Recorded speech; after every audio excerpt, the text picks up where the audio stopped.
who are blind, have low vision, or another print disability that makes reading a book, holding a book, or turning a page difficult or impossible. The content is copyrighted by the respective publishers. For more information, please visit us on the web at nfradioreading.org. Your Niagara Frontier Radio Reading Service now presents a reading of articles and features from the Buffalo News for Sunday, January 18th. Your reader for the first hour will be Edwin J. Vieira, and for the second hour, it will be Ron Bickelman. First, a look at the weather. Cloudy and colder today with some flurries with a high of 23. Overcast tonight with a couple of snow showers and a low of 20. Starting off the work week, we'll see it's windy with periods of snow accumulating 4 to 8 inches and a storm total snowfall for 6 to 10 inches and a high of 22 and a low of 6. Tuesday, we'll see a couple of flurries, frigid as well with a high of 14 and a low of 11. Heating up a bit more on Wednesday, a bit of afternoon snow with a high of 31 and a low of 20. Morning snow to continue into Thursday with a high of 23 and a low of 10. Cold and a bit of afternoon snow on Friday with a high of 20 and a low of 6. Saturday, you better break out the heaters. It'll be frigid, that's putting it mildly, with a little snow with a high of 9 and a low of -1. And now, here's our first story. As Canada touts success with China, Trump lurks. Canadian leader Mark Carney met with China's Xi Jinping this week. The two statesmen talked. Fractured relationships began to heal, and a third man, though he wasn't in the room, nevertheless made his presence clearly known: Donald Trump. The American president, his policies, his approaches to international relations, his freewheeling and provocative statements about Canada helped inform meetings 8,000 miles away between two nations working to reestablish ties stalled for nearly a decade as they grapple with the same challenge, wondering what Washington will do next. Canada's re-engagement with China as the second longest trading partner behind the U.S. is unfolding in keeping with a term Chinese media have loved this past week: strategic autonomy. Essentially, it means that a nation like Canada, so intertwined with the United States for so long as unswerving allies, needs another pillar to hold up its international foundations, given recent speed bumps in the Washington-Ottawa relationship. What does such strategic autonomy look like? For Canada, it means a trading partner with whom Carney acknowledges differences in culture and, quote, ways of life, terms he's invoked when asked about China's approach to human rights. That's one way of saying that ties between two very different countries have political and cultural limits, particularly in terms of their views of freedom. Carney, who met with several leaders of Chinese companies in Beijing, says his government is focused on building an economy less reliant on the United States at what he calls a time of global trade disruption. The security landscape continues to change, said Carney, who departed Beijing on Saturday. We face many threats. You manage those threats through alliances. Real results, but a larger narrative. Certainly, concrete results emerged from the visit. China agreed to cut its 100% tariff on Chinese electric cars in return for lower tariffs on Canadian farm products, Carney said. He spoke of an initial annual cap of 49,000 vehicles on Chinese EV exports coming into Canada at a tariff rate of 6.1%, growing to about 70,000 over 5 years. China will reduce its total tariff on canola seeds, a major Canadian export, from 84% to about 15%. The Chinese side was less specific about what came out of the meetings. As much as the deal itself, though what it represented was significant, effectively a workaround for Canada after being treated by the U.S. in the past year like it has rarely been treated before. Trump hasn't struck a deal with Canada to reduce tariffs that are upsetting the Canadian economy, and he irritated many Canadians by throwing around language saying he might consider making Canada the 51st state. Analysts from China and Canada characterized this past week's outcomes as mutually beneficial, particularly given the tenor of the times, and also politically astute, even though Carney made a point of saying the agreements are preliminary. China is succeeding in driving a small wedge between Canada and the U.S., said Nelson Wiseman, a professor emeritus of political science at the University of Toronto. China stands to gain in a number of respects.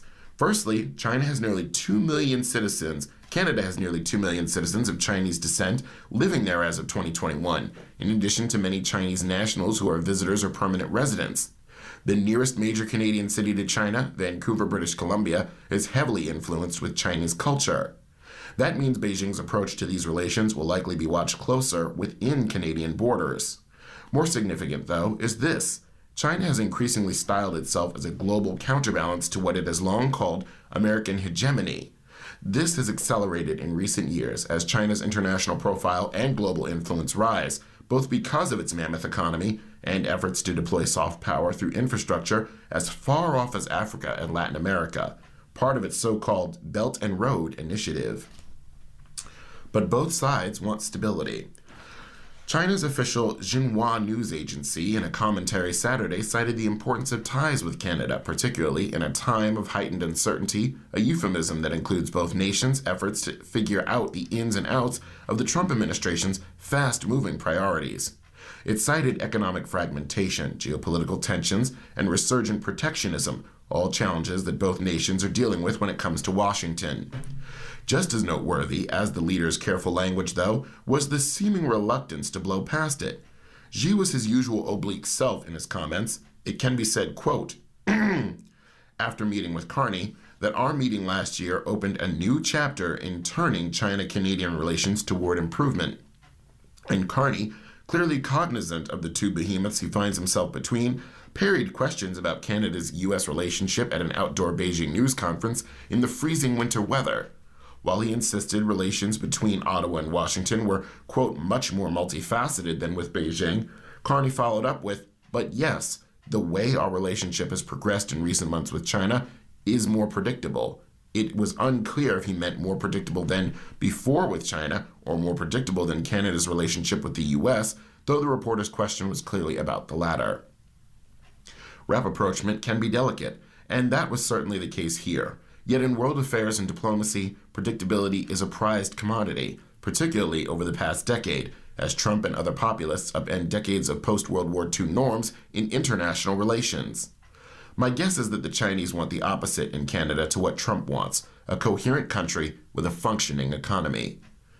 And, of course, friendlier to China, where a relatively strong Canada is more desirable than not, said Robert Bothwell, a professor of Canadian history and international relations at the University of Toronto. Trump wants the opposite, a fragmented satellite that is easier to bully and extort from, Bothwell said. But Trump did, however, commend Carney for making a deal with Beijing. That's what he should be doing, and it's a good thing for him to sign a trade deal. If you can get a deal with China, you should do that. Tariffs aside, what long-term impacts Carney's visit will have in both Canada and China remains unclear. Trump has been known to switch gears, and tomorrow's Washington could be sending a very different message to Canada than today's. For the moment, though, when it comes to China's government, Xi now has stronger friends in North America than it did a week ago. And for Beijing, in all this global uncertainty, that might be more than enough. And now, Trader Joe's in Clarence sacks 5-cent bag fee amid pushback. Customers embraced the Trader Joe's that opened last month on Transit Road in Clarence, the store's second location in western New York. But then some of them noticed the store was charging a nickel for each brown paper bag used. This fee is commonplace at many supermarkets, but it wasn't imposed at the Trader Joe's just 7 miles away in Amherst. A few went on social media to vent about feeling nickeled and dimed, to say it nicely, and to blame Clarence officials for the unfairness of it all. In response, Clarence Supervisor Patrick Cassillo had the town issue a formal statement denying responsibility for the 5-cent bag surcharge, and he clarified to store management that town law doesn't require stores in Clarence to levy the fee. The Clarence Trader Joe's has since bagged the fee. It was either social media activity or me stopping them that they changed their minds about charging, Cassillo told the Buffalo News. The clash in Clarence shows that the controversy over paper bag fees in New York hasn't completely gone away. Most locally based grocery store chains charge a fee for their paper bags. The fees are an attempt by stores to recoup their costs for the bags and are intended to encourage shoppers to bring their own. Its 100% has pushed more use of reusable bags, said Mark Mahoney, president of the Dash's Market chain. Like, I see all kinds of reusable bags, shapes, sizes, at our store, our competitors. I mean, I look at my house and maybe you're the same. I probably got 30 of them in my cupboard right now. The fees followed the state's plastic bag ban, which took effect in 2020. The law was meant to boost the environment by minimizing pollution from single-use plastic bags. It didn't require stores to offer paper bags in their place, but nearly all retailers did and still do so. Grocery stores were a focal point for the law's effects and for grumbling about the switchover. Most grocery stores charge a fee for paper bags for their customers. Wegmans charges 5 cents per bag, a fee the company said is meant to incentivize customers to bring their own bags to the store. In 2022, when Wegmans announced a chain-wide switch from plastic to paper, the company said communities that had previously undergone this change saw customers end up using reusable bags, or no bags at all, for about 3/4 of store transactions, and paper bags for the rest. Dash's markets have seen a shift in consumer behavior since the plastic bag ban took effect, Mahoney said. Now 95% of the store customers use their own, or no bag, when shopping, he said. The company, which has 4 stores in Erie County, initially didn't charge for paper bags, Mahoney said. However, the chain's small size limits its ability to negotiate a cheaper rate for items like paper bags, which Dash's sources locally, and the prices began adding up, he said. Dash's eventually decided it had to make up the cost, Mahoney said. What we do is we pay 15 cents per bag, and we charge 15 cents per bag, he said. Tops Markets charges 8 cents per paper bag, a figure that doesn't cover the company's full cost for each bag, a spokesperson said. In a few jurisdictions, such as Tompkins County, where retailers are required to charge a fee for paper bag use, a portion of the surcharge goes to state and local coffers. No Western New York municipalities have passed a law requiring stores to charge carry-out paper bag fees. In Erie County and elsewhere in the region, it's up to each store whether to do so.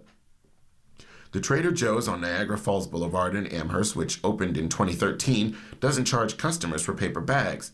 Fans of the California-based grocery chain store noticed that the Clarence store, which opened its doors on December 12th, was charging a 5-cent fee.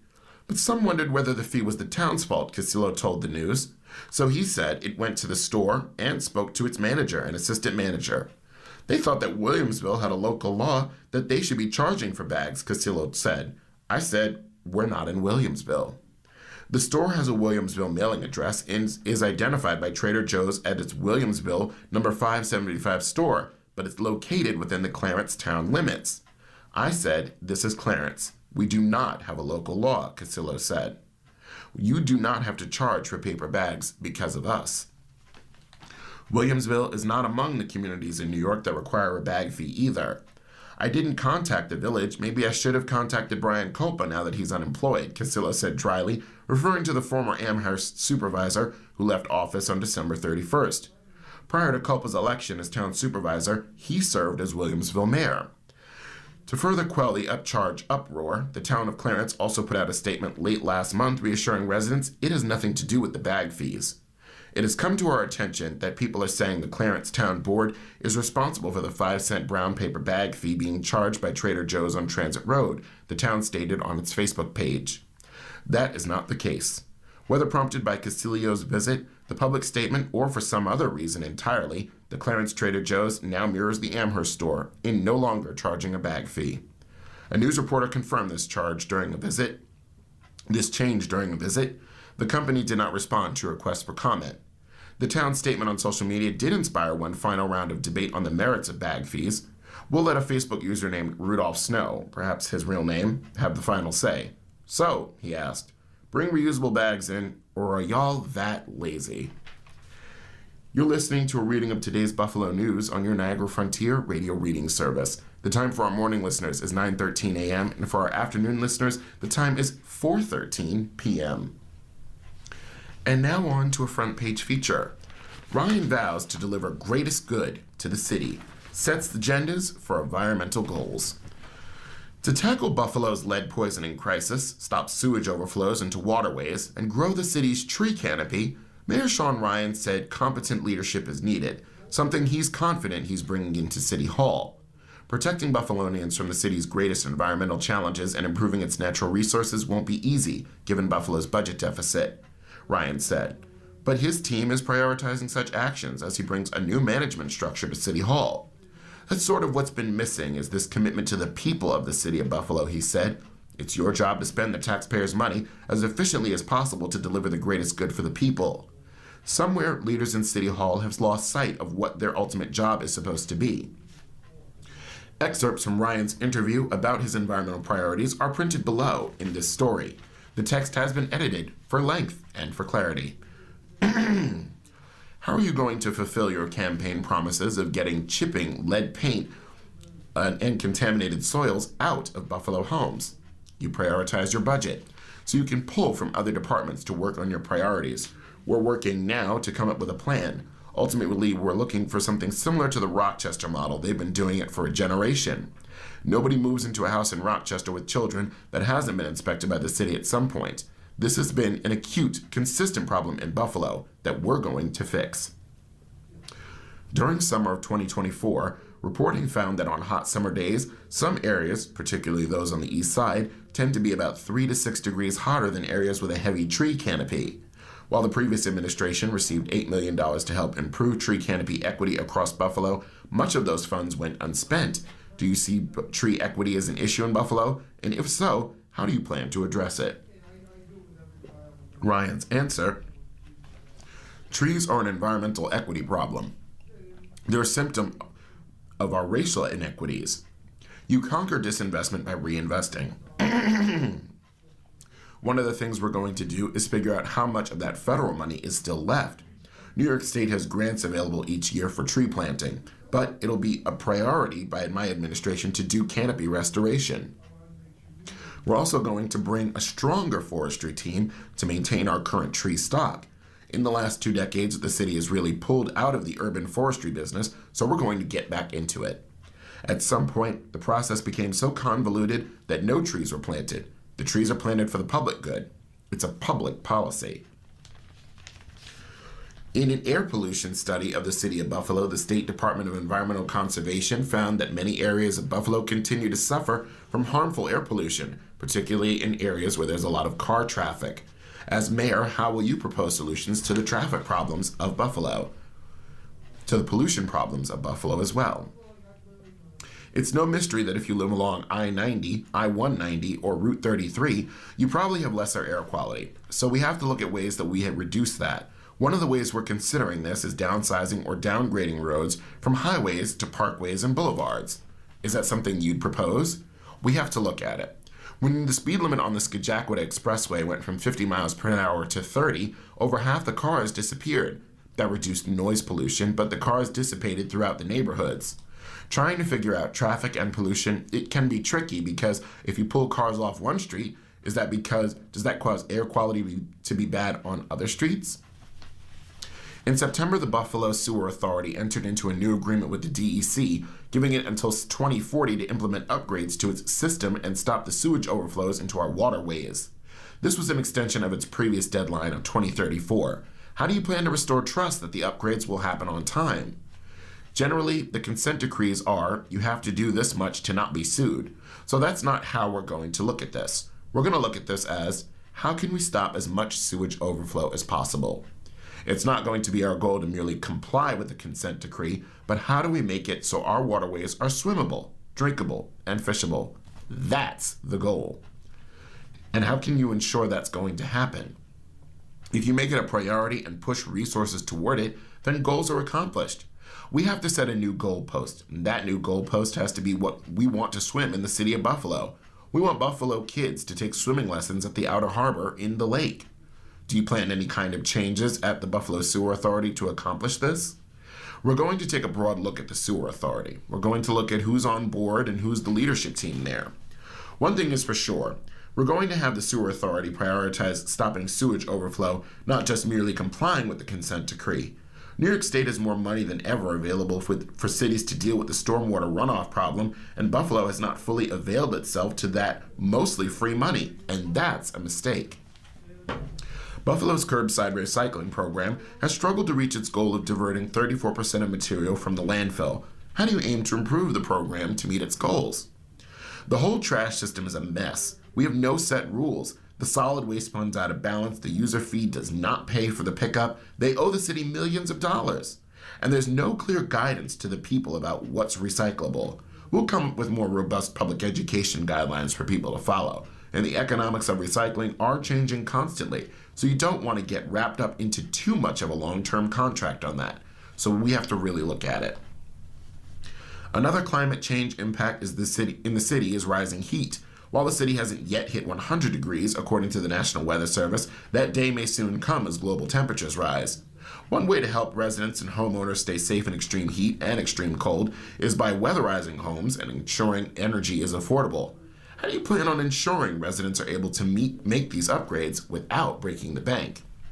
When I was a state senator, I worked very hard on pieces of legislation that have yet to pass. It's an insulation program to insulate homes of people throughout the city of Buffalo, and our proposal is to make insulation rate-based, where the utilities will be responsible for insulating homes, and that cost of the insulation will be borne by all the ratepayers. It'll result in less fuel being used in heat and cool homes, and then the ratepayers eventually will save money. That's going to be one of the city's priority pieces of legislation this year, to pass the insulation bill. And now we turn to world news. Amid tears, anger, Iranians protest in Europe. Standing on an open truck making its way through Berlin, Anahita Safranjad turned to the crowd of Iranian protesters marching behind her and took the microphone. "No more dictatorships in Iran. The mullahs must go," she shouted. Hundreds of voices echoed her slogan with the same sense of urgency and desperation. Across Europe, thousands of exiled Iranians have taken to the streets to shout out their rage at the government of the Islamic Republic, which has cracked down on protests in their homeland, reportedly killing thousands of people. Women have taken a prominent role in organizing the protests abroad, raising their voices against the theocratic government that discriminates against them. But beyond the anger, there's also a sense of fear and paralysis. Iran's government has been shutting down the internet and limiting phone calls for days, making it nearly impossible for Iranians in the diaspora to find out if their families back home are safe. Safarnajad, age 34, fled Iran 7 years ago. She came to Berlin to study theater, but now works in a bar where she's not attending one of the almost daily protests in the German capital. The desperation grows. Since the demonstrations broke out in Iran in late December, Safarnajad said she's been living in two different realities that are almost impossible to combine. The easygoing hipster life of her new hometown is a jarring contrast to the bloody protests in Iran that she's been following every minute she doesn't have to work, glued to her phone for the latest updates. While she was initially almost euphoric that the current uprising would finally bring freedom to Iran and she'd be able to go back home, her sense of hope has turned to horror. Safarnajad hasn't spoken to her brother, also a protester, since communications with Iran were cut off. She's been scouring videos on social media showing piles of dead bodies to see if he's among the corpses. "I'm desperate, and I don't know how to keep going anymore," she cried, tears rolling down her cheeks as she spoke during Wednesday's Berlin protest. "I can't really switch off. I can't really stop reading the news either," she added, her voice breaking. "Because I'm waiting all the time for the internet to be available so I can get some answers from my family, the young woman's horror is felt by many of the more than 300,000 Iranians living in Germany, one of the biggest exile communities in Europe and similar in numbers to France and Britain. Many of them still have family ties to their homeland, even if they left decades ago." But solace is important. Mehergin Marufi's Persian cafe and bookstore in Berlin has become a place of solace for Iranians to share their grief without many words, because they know they're all living through the same nightmare. Marufi, the daughter of the late Iranian author Abbas Marufi, welcomes Iranians and everyone else into Hidyat Cafe, where she serves Parisian tea with sweets such as chocolate cake topped with barberries. She lends an ear to anyone who has to get worries off their chest. For some, the emotions are still too high and too strong, so to speak, and it's impossible to talk, the 44-year-old says.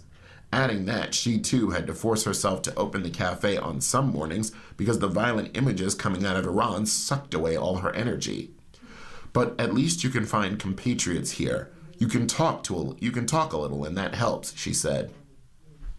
She says she's been listening to and learning from the convictions her fellow Iranians express when they talk about the dreams of an Iran after Supreme Leader Ayatollah Ali Khamenei that, due to the uprising, now seems closer than ever before. Dreams of a future Iran. While most in the diaspora agree that theocracy has to be toppled, ideas of what a new Iran should look like differ widely. Adela Tavakoli, age 62, joined a demonstration outside Britain's parliament in London earlier last week. She hasn't been back to Iran in 17 years, but has spent decades protesting from afar against the Islamic Republic. But with the latest wave of protests, she hopes the Iran's exiled Crown Prince Reza Pahlavi, the son of the Shah ousted by the Islamic Revolution in 1979, will return to power. If he does, she said, she has her bags packed and is ready to get on the first flight. For 47 years, our country has been captured by a terrorist regime, she said. We've been the voice of Iran. All we want is our freedom and to get rid of this horrible dictatorship. For Maral Salmasi, who came to Germany as a child in the 80s, history explains that calls by exiled Iranians for Pahlavi to lead to the country. As an Iranian, as someone who comes from this culture and knows its culture and history, I can only say that we have had kings and queens for thousands of years. It is our culture, said Salmasi. She's the chairwoman and founder of the Zara Institute think tank in Berlin, which researches democracy, radicalization, and extremism. She added that Iranians make up a multi-ethnic country, and to bring them together again, we need a constitutional monarchy that symbolically and traditionally represents our identity and reunites everyone, and then a democratic federal parliament where everyone is represented equally. However, not everyone is convinced by Pahlavi. Miriam Najapour, age 32, who also joined the protest in Berlin, thinks her country should avoid a cult of personality. We don't need something like Khomeini again. We don't need one person to lead us, she said as she burnt a portrait of the Ayatollah and used the flames to light a cigarette, an act that's become a symbol of Iranian resistance. Safarnejad, who led the recent Berlin protest, agrees. I don't belong to the left. I'm not a liberal. I'm not a monarchist, she stressed. I've been there for women's rights. I'm for human rights. I'm for freedom. In Iran, a search of body bags and a roadside burial. Robina Armeni's family believes the college student was killed by a bullet fired by Iranian security forces straight into the back of her head. But her death in the nationwide protest that challenged the Islamic Republic's theocracy was only the start of the family's agony. In the aftermath of the killing, Aminian's mother had to look through piles of bloodied corpses to find her daughter's body. Then the family raced to escape authorities who might demand payment to release the body and buried her hastily in an unmarked roadside pit. Their odyssey reflects the trail of anguish left by Iran's deadly assault on protesters, which has led to desperate relatives searching overflowing morgues across the country. For families, the loss of loved ones is compounded by the difficulty they face in grieving and giving the dead a dignified send-off. More than a week after she was killed, Aminian's relatives say they still have not held a funeral for the young Kurdish woman who was studying fashion in Tehran, the capital. She wanted a bright future for herself, her uncle Nizar Minot said from Oslo, but unfortunately, the future has been stolen from her. But the details about what happened to Aminian are scant. After her death, her mother called relatives outside the country, recounting what she learned from Aminian's friends who were present when she was killed. The Associated Press spoke to 3 relatives, all of whom described similar details from the mother's account. An Oslo-based human rights organization, Iran Human Rights, released a report about her killing, citing witness testimony. They verified there was a shooting on the night of January 8th around the campus of the Sharati Technical and Vocational College for Girls. With communications greatly limited in Iran, the AP has been unable to identify independently or confirm the family's account or the wounds in Aminian's body or to verify its location. The Iranian mission to the United Nations in New York did not respond to questions about the death. The U.S.-based human rights activist news agency, which relies on a network of activists on the ground and has been accurate during previous unrest in Iran, said at least 3,090 people have been killed. Iran's government has not offered any overall casualty figures. But everything that Aminian's relatives abroad know about her death comes from a brief phone call her mother was able to make on January 10th to relatives in Oslo. They say the mother, Aminia Noreh, got a call January 8th from Aminian's friends, who said she had been gunned down by security forces. The friends told Noreh they were walking away from campus in Tehran after dark when they saw a protest and joined in. A bullet fired by security forces struck the back of Aminian's head, her friends told the mother. Videos shared on social media verified by the AP and statements by rights groups, doctors, and survivors describe Iranian agents using rifles and shotguns to disperse protesters across the country. Iran's theocracy, which has used violence in previous rounds of unrest, increasingly refers to demonstrators as terrorists. Authorities allege some demonstrators were armed, but there are no allegations that anyone was armed in Aminian's vicinity at the time of her death.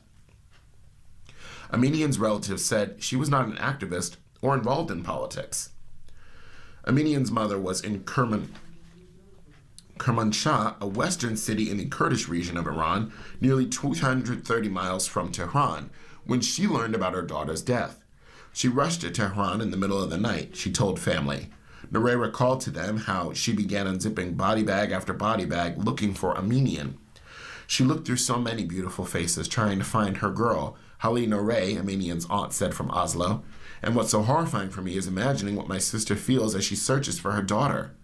Many other Iranian families are searching overflowing morgues for loved ones, according to rights group Amnesty International.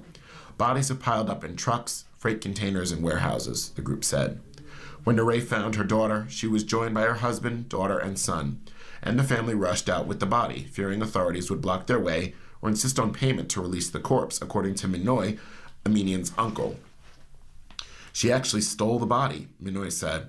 In a statement to the AP, the New York City-based Center for Human Rights in Iran said it has received multiple accounts of intelligence forces demanding money for families in exchange for the return of protesters' bodies. The group called the levies a well-known standard practice in Iran to scare families into not publicly mourning their dead. Other families reported to the center that they were forced to sign papers falsely declaring that their dead relatives were members of the security forces in order to retrieve the bodies. Iranian state television recently aired a statement saying mortuary and burial services were free after repeated allegations of the practice. Minoy said that the mother told him that she and her oldest daughter spent the 7-hour ride back to Kermanshah clutching the body in the back seat, blood and tears staining their clothes. When they got home, the mother told him security forces had surrounded their home. Aminian Noureh told her father they only had one option. They drove out of town, dug a pit on the side of the road, placed the body inside, and drove away. Aminian is still believed to be buried there, in an unmarked grave.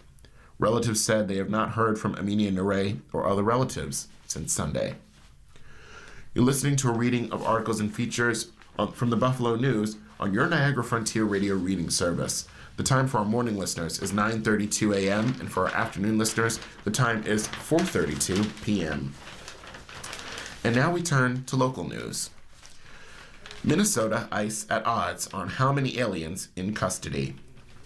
The Trump administration has repeatedly said the surge of immigration enforcement in Minnesota is the result of sanctuary politicians who release criminal illegal aliens directly from jails onto the streets to terrorize more innocent Americans, but Minnesota officials say the state prisons work directly with ICE.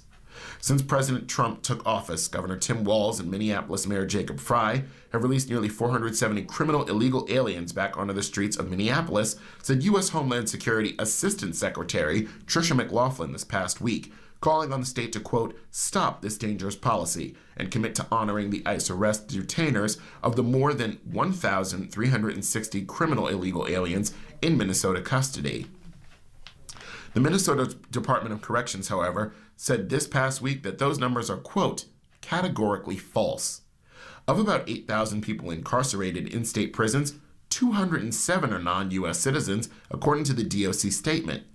The state's prisons notify Immigration and Customs Enforcement when someone with a detention hold is being released from custody to coordinate a pickup from immigration officials. County jails and workhouses are a different matter. State law says local law enforcement cannot hold people in custody solely based on civil immigration detainer requests from ICE, according to a legal opinion last year from Minnesota Attorney General Keith Ellison. County boards, however, can enter into such agreements with ICE, according to another advisory opinion from Ellison. 7 of Minnesota's 87 counties have agreements with ICE. The ongoing misstatements by DHS leadership reflect a fundamental misunderstanding of how the criminal justice system operates, DOC said in a statement. Conflating local jail populations with state prison operations and confusing immigration enforcement authority with correctional custody misleads the public and obscures the truth. The DOC pointed out that Homeland Security hasn't specified which jurisdictions or timeframes they're using for their numbers. DHS and ICE spokespeople did not respond to requests for comment on Friday. Additionally, DHS has not identified a single instance in which the Minnesota Department of Corrections released an individual from state prison custody in violation of an ICE detainer, the statement said. Last year, 84 people with ICE detainers were released from prison, and DOC staff notified ICE in advance and coordinated with ICE officials to facilitate the custody transfer when requested. But it's not exactly the worst of the worst in state prison. According to Homeland Security, their operations target criminal illegal aliens with prior convictions for serious crimes like sexual assault, domestic violence, and gang affiliation, as well as individuals with final deportation orders. Although DHS has not released a complete list of those arrested, the agency has said in several news releases they've included, quote, pedophiles, rapists, and violent thugs who were allowed to roam Minnesota's streets thanks to sanctuary policies. DHS has highlighted some of the people they've arrested, calling them the worst of the worst and listing their charges or convictions. However, in most cases where those took place are not included. The names don't include dates of birth, making independent verification by the Pioneer Press through Minnesota and federal court record systems unreliable. Minnesota's Department of Corrections operates state prisons, not local jails. Many people who DHS recently listed are the worst of the worst were never in DOC custody and instead held in county jails, which under ICE-only custody, or were in the state's correction systems, according to the DOC. A Homeland Security news release Wednesday highlighted the case of German Adriano Yangara Inga, an undocumented immigrant from Ecuador charged in a drunken driving crash that killed 31-year-old Victoria Eileen Harwell in North Minneapolis on August 3, 2024. According to DHS, the Hennepin County Jail refused to honor 2 ICE detainers, first after his arrest and again after he was charged with criminal vehicular homicide. Court records show that Yangara Inga, age 36, was charged last May after testing on his blood alcohol content was complete and arrested 8 days later. 3 days after his arrest, he was released from the Hennepin County Jail after posting a $100,000 bond, despite, according to ICE, a second detainer placed on him. ICE arrested Yangara Inga on May 16th. Victoria Eileen Harwell's killer never should have been released from Minnesota jails, DHS's McLaughlin said in this week's news release. States go their own way after federal vaccine policies shift. New federal guidance to reduce the number of vaccines recommended for all children from 17 vaccines down to 11 comes as states are already charting their own courses on new vaccine policies. The new federal guidelines mention a directive issued by President Donald Trump in December calling to align the U.S. vaccination schedule with peer countries, such as Denmark, that recommend fewer childhood vaccines, even though those countries provide more robust government-funded health systems. At stake are requirements for attending public schools, where most states have lower vaccination rates since the pandemic, as well as insurance coverage that makes vaccines affordable. At least 17 states have announced they will disregard the new federal guidance. Many have created formal alliances to share health information. The Northeast Public Health Collaborative, composed of Connecticut, Maine, Maryland, Massachusetts, New Jersey, New York, Pennsylvania, Rhode Island, Vermont, and New York City, announced Monday it will continue following guidance from the American Academy of Pediatrics. The science is clear. Vaccines remain the best protection for keeping children and communities healthy, the collaborative said in its announcement. The American Academy of Pediatrics held a news conference this month to denounce the changed recommendations from the Federal Centers of Disease Control and Prevention. Literally, children's health and children's lives are at stake, Dr. Sean O'Leary, chair of the association's Committee on Infectious Diseases, said on January 5th. There's no evidence that skipping or delaying certain vaccines is beneficial for U.S. children. What we do know is that whenever children go without recommended vaccinations, they're at risk for these diseases that we prevent. And governors of 14 states have formed another alliance to share public health information, including on vaccinations. The updated CDC guidance creates confusion and introduces unnecessary barriers for families who want to protect their children from serious illness, said the Governors Public Health Alliance in its January 6th news release. The governors are all Democrats, though the group says it's nonpartisan. You're listening to a reading of the Buffalo News on your Niagara Frontier radio reading service. The time for our morning listeners is 9:39 a.m., and for our afternoon listeners, the time is 4:39 p.m. And now on to business news. Pricey pastimes. How to nurture an expensive hobby without going into debt. On Reddit, a user recently asked if spending money on an expensive hobby can be justified. Sure, expensive hobbies may bring joy, What if that splurge takes money away from other, more responsible goals, such as saving or paying off debt? Responses were mixed. Some encouraged the poster to spend on what makes them happy. After all, you never know what the future might bring. But others recommended a more balanced approach, suggesting a responsible split between spending on future savings and today's hobbies. It turns out financial experts think it's okay to indulge, in a balanced way, of course. Taking care of your essentials. Before splurging on non-essentials, do a review of your basic needs, suggests Andy Wren, an accredited financial counselor and founder of Coaching Capability in the Raleigh, North Carolina area. Are you covering the important stuff and still feeling good about your financial situation? It's a good idea to make sure your bills are paid and you're saving for the future before turning to hobby-related spending, Wren says. Reflect on bigger goals. What's your master plan? Thinking about your goals and values in a useful way can decide how to prioritize your discretionary funds, says John Jones, a certified financial planner and investment advisor representative at Heritage Financial in Newberry, Florida. If you have a partner, it's useful to talk about where you want to be in about 5, 10, maybe 15 years, he adds. How do you want to spend your time? How do you want to spend your financial assets? Is it on golfing, boating, or sailing? One might appeal more to one person than the other, Jones says. But build hobby spending into your budget. Once you've set your financial priorities, you can make room for your expensive hobby in your overall budget, Jones says. I like to think through what is sustainable, he says. A sustainable expense is one you can pay for with your current cash flow instead of turning to savings or loans. There might be ways to cut back in other areas to make room for the extra expense. Maybe we save $10,000 a year for this hobby, Jones suggests. Wren takes that approach in pursuit of her passions, which include travel and crafting. For me, it was important to have money in the budget to do these things that I enjoy doing, she says, which meant scaling back, spending in other categories to compensate. Find creative ways to fund your hobby. To fund her travel passion, Wren strategically uses credit cards. She pays them off each month to earn travel rewards. Done right, she can purchase airplane tickets with points instead of savings. She recently took her family on a trip to Scotland, which was paid for largely by those travel rewards. I could afford it because I planned for it, she says.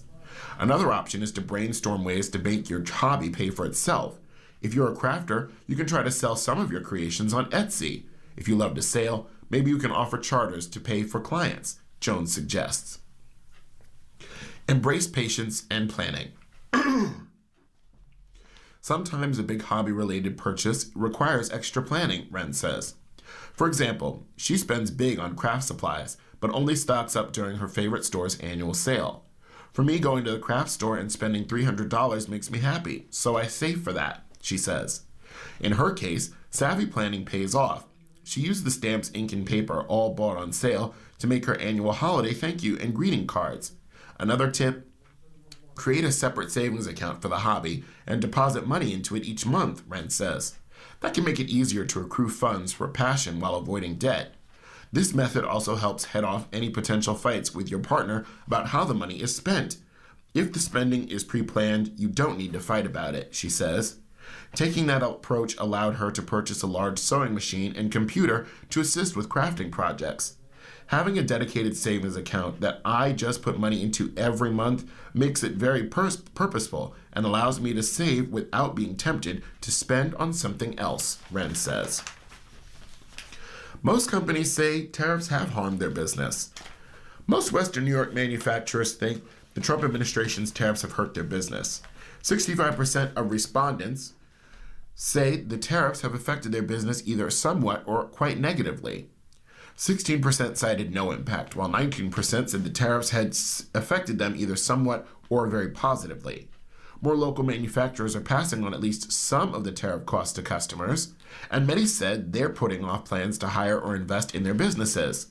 From how I read this survey, the purpose of the tariffs are not to achieve the goal, said Peter Ahrens, executive director of the Buffalo Niagara Manufacturing Alliance. And we have to recognize that before we take further steps, the BNMA and the Manufacturers Association of the Southern Tier conducted the survey in December as a follow-up to a survey in August, Trump announced the tariffs in April. 58 companies participated in the survey. The results illustrate how the effects vary among manufacturers. 41% said their orders were down as a result of the tariffs, compared to 45% who said so in a previous survey. But 17% said their orders were up, compared to 12% the last time. 41% reported no change in orders, a percentage that dropped slightly from the previous survey. You've got a handful doing well from the tariffs, but majority are impacted, Aaron said. Here's how the companies reported the tariffs' effects in other categories. For costs, many manufacturers are grappling with higher costs stemming from importing products from other countries. We source components from China and Taiwan, and both have increased our costs as well as our lead times to procure these components, said one unidentified company in comments submitted with the survey. Another company said its business relationship with Germany and Italy were abruptly impacted. There were previously no tariffs, and without any warning, we're now paying for tariffs of anywhere between 15 and 45%. Yet another respondent lamented how Canada supplies a lot of aluminum to the United States, and the cost of that material has increased dramatically. Still, some companies stand to benefit from the tariffs, especially if they can position themselves as less expensive domestic alternatives to overseas suppliers whose products have become costlier to import. Companies impacted by the tariffs have weighed how to cope. They have used three basic approaches: absorbing those costs, passing them on to customers, or a combination of the two. The latest survey indicates most companies have started passing on at least part of the cost of the tariffs to their customers. In the new survey, 44% said they were passing along the additional cost to the customer, which was up from 35.5% in August. But 10.5% said they were absorbing the costs, up from 9% in August. The percentage of companies doing a combination of the two shrank to 46% from 55%. As for hiring, are the tariffs prompting companies to reduce or increase their hiring? Some of each is happening, according to the survey. 35% said they were decreasing hiring compared to 29% in the previous survey. 14% said they were increasing hiring compared to 8% who answered that way in August. 51% said they were not making changes compared to 63% the last time. And finally, outlook. How are manufacturers preparing for the future in light of the tariffs? Again, the outlook is mixed. When asked to choose all answers that applied to them, 39% of respondents said they'd paused capital spending, and 37% said they planned to make fewer new hires. But 31% said they were planning additional hires, and 27% were initiating new capital expenditures. The survey results indicate many companies are putting off plans to invest or add jobs in the face of the tariffs. That hurts the future because that's opportunity cost, Aaron said. And nearly 1 in 5 of the respondents said they were reevaluating the company's contribution to employee benefits as another way to respond to the tariffs' effects. The two manufacturing groups plan to conduct another survey in May, just over a year after Trump announced the tariffs, Aaron said. Apart from the survey, some Western New York manufacturers have reported the tariffs have had an effect on their operations. Moog Inc., one of the region's largest manufacturers, reported that the tariffs had an $18 million impact on its operating profits in its past fiscal year, which ended in late September. Even with the effect, the Elma-based aerospace company reported record-high sales in its fiscal fourth quarter and its fiscal year. Graham Corp, based in Batavia, had estimated the tariffs will have an impact in the range of $2 to $4 million in its current fiscal year, which concludes at the end of March. As part of our newspaper reading, we now present the day's death listings. If you need further information on any of these names, please call us at 716-821-5555. That number again is 716-821-5555. Michael W. Adamski, Jr., Sr., Joseph Asheri, Richard F. Dick Ayers, Theodore Ted E. Backus, Lucia Helen Baker, Mark Bergio, Cheryl Lee Bergwart Nee Booth, Mary A. Consiglio, Valerie Comstock Cooley, EDD, Kevin S. Crofts, Estelle A. Croglio, Nee Rizzo, Edward Sonny Lewis David, Teresa Marie Ducat, Nee Hermel, Phyllis A. Drozd, Nee Joswiak, John J. Dugan, Ph.D., John T. Ernst. Barbara Fernandez, nee Basti. Edith M. Flanagan. James E. Fox. David A. Geter. Nina R. Griffin. Elaine W. Harris, nee Wistron. Timothy M. Hayes. June Henneberger, nee Sayer. Carol A. Hillman, nee Schlau. Andrea Gale Hoffauer. George A. Holmes. Paul J. Charlie Keller. Diane J. Kleinfelder, nee Cruiser. Richard S. Krause, M.D. Rebecca I. Krause, nee Blisharsky. Sandra Coons. Julie Ann Lentaff Rivers. Fred J. Lindner. Mary Loksinski. Gordon J. Gordy Martin. Robert D. Martz. Robert Maxick. Janine M. McGorry, nee Richer. Carol A. Mickey, nee Abramnick. Ema Miller. Judith J. Morgan, nee Whitehead. Michael S. Morlock. Glenn A. Mlerch. Pamela Neese. Sharon Marie Poloni. David J. Payne.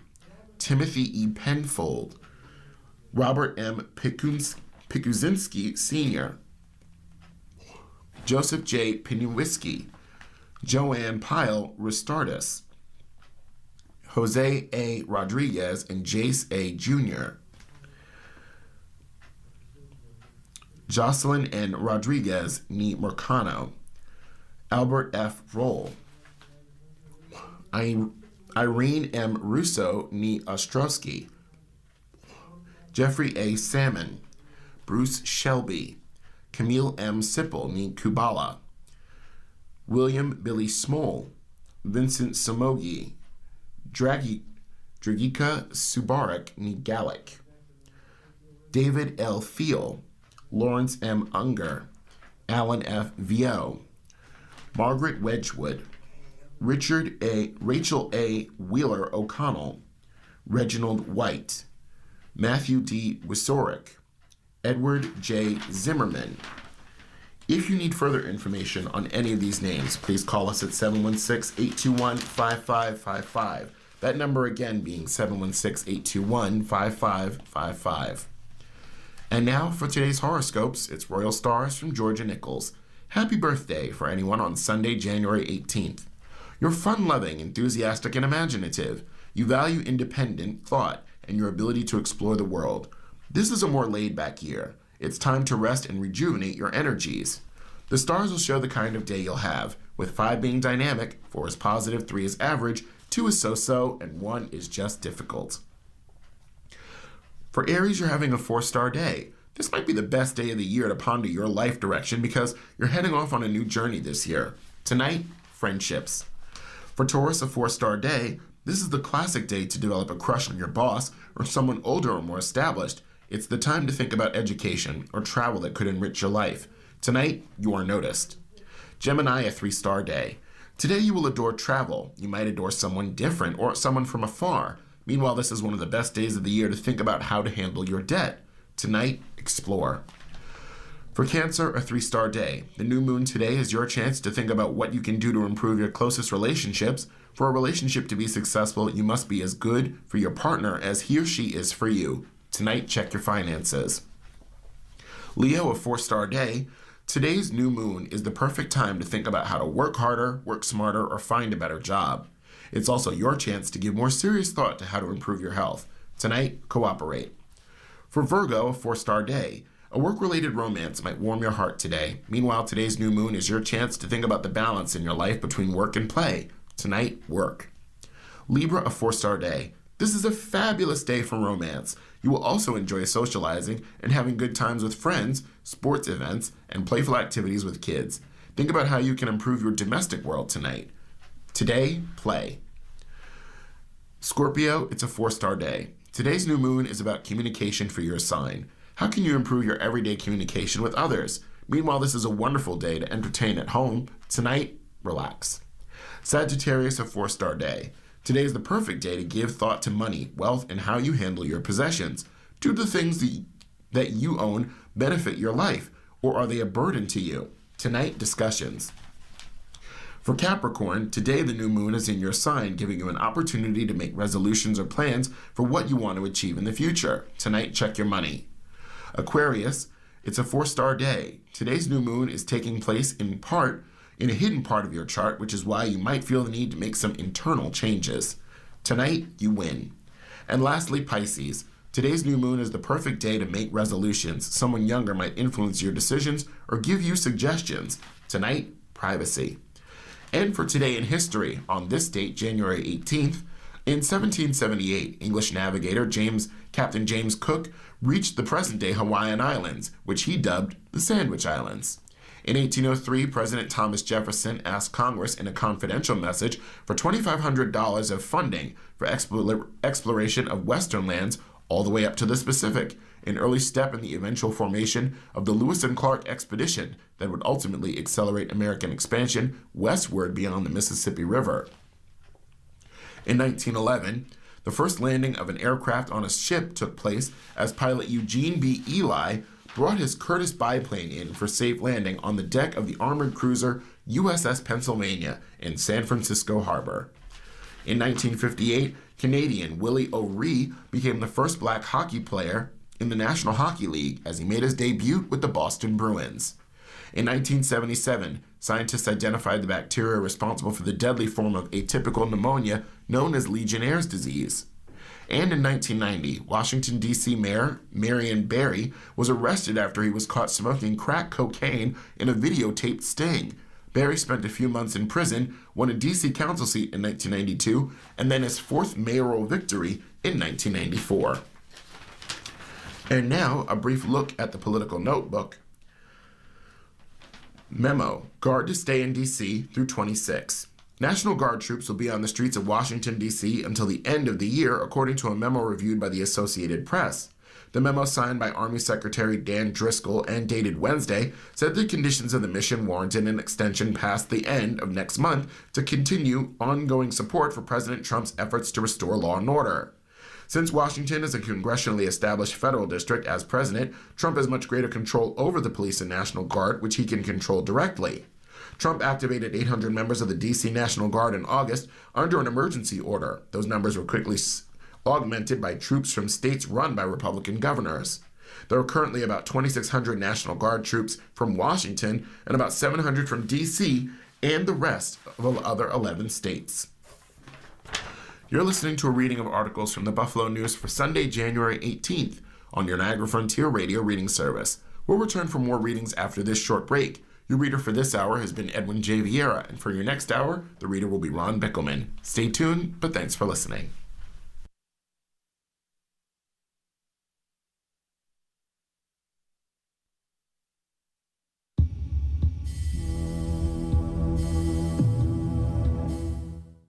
A quick programming note: tomorrow is Martin Luther King Day, and because it's a major federal holiday, the offices of the Niagara Frontier Radio Reading Service will be closed. At 9 o'clock, you'll be hearing a rebroadcast of the Sunday Buffalo News, so you'll be hearing this voice again around 10 o'clock tomorrow. At noon, in place of the USA Today, we have African American Hour from our friends at the Audio Reader in Lawrence, Kansas. It's news, information, commentary, and history about the African American community. At 1 o'clock, we have history from Mind's Eye in St. Louis. This happened today in history, the 1950 heist of the Ancient Stone of Destiny. Predictions for 2025 from 1925, Rockefellers, and the 1758 Friendly Fire Incident. At 4 o'clock, in place of the rebroadcast of the news that usually airs there, we have Blind and Disability News Hour from Mind's Eye.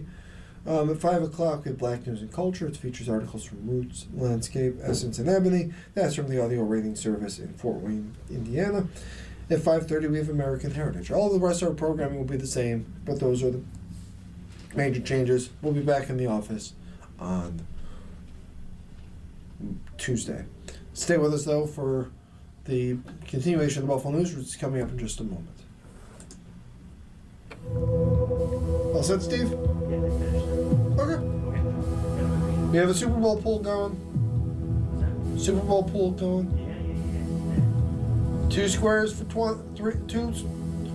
three squares for $20. You buy 2, you get 1 free. If you buy 4 of them, I'll be even more generous. I'll give you 2 squares for free.